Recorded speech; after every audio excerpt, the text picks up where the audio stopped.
There's such a wonderful blend between historic analysis and legend and folklore and newspaper articles.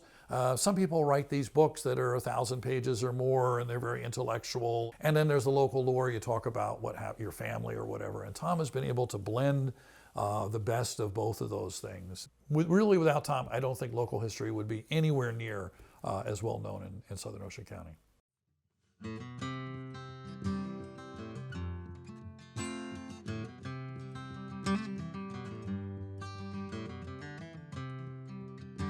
What I've learned in history from living with him and paying attention to what he does, and because I'm involved in his writing, it's just opened up, things I would have never, ever been involved in.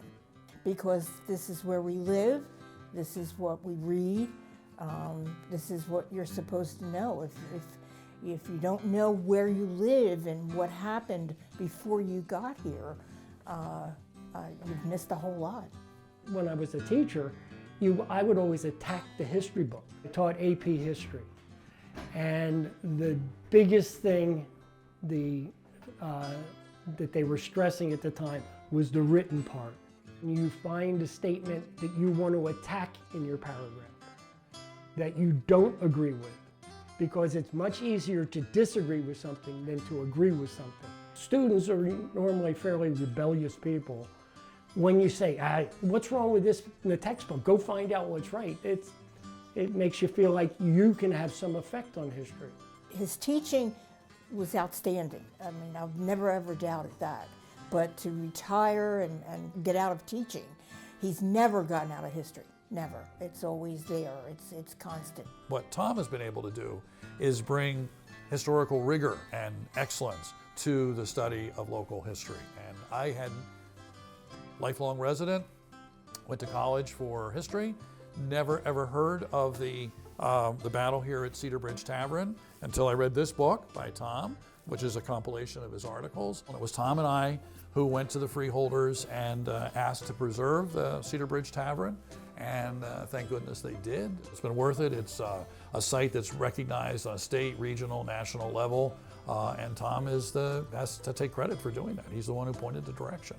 When I was doing the 200 plus articles on the Revolution, there was a gentleman who was doing history of the Pines, Father Beck. He said about the incident at Cedar Bridge. Well, when it was coming up on the 200th anniversary, I started doing research on it.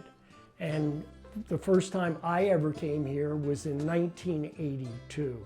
And we met the gentleman. I mean, the man had saved this building personally and lived in it.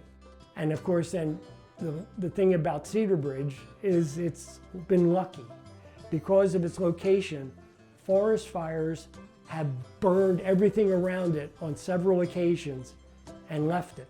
And of course, in modern times, if certain people had had their way, right now you would be sitting at the end of runway 4 of the biggest jet port in the world. This was all supposed to be runways. He has had a major impact. Without him, I probably wouldn't have this job, and certainly Cedar Bridge would not have been preserved, so it's very important what he's done.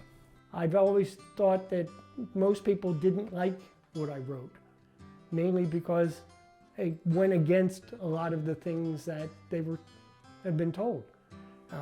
Dispelling myths has always been one of my favorite things, and that doesn't make you friends. That usually makes you people who don't particularly like you.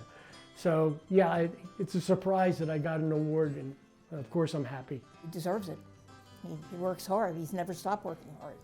He has been the Johnny Appleseed.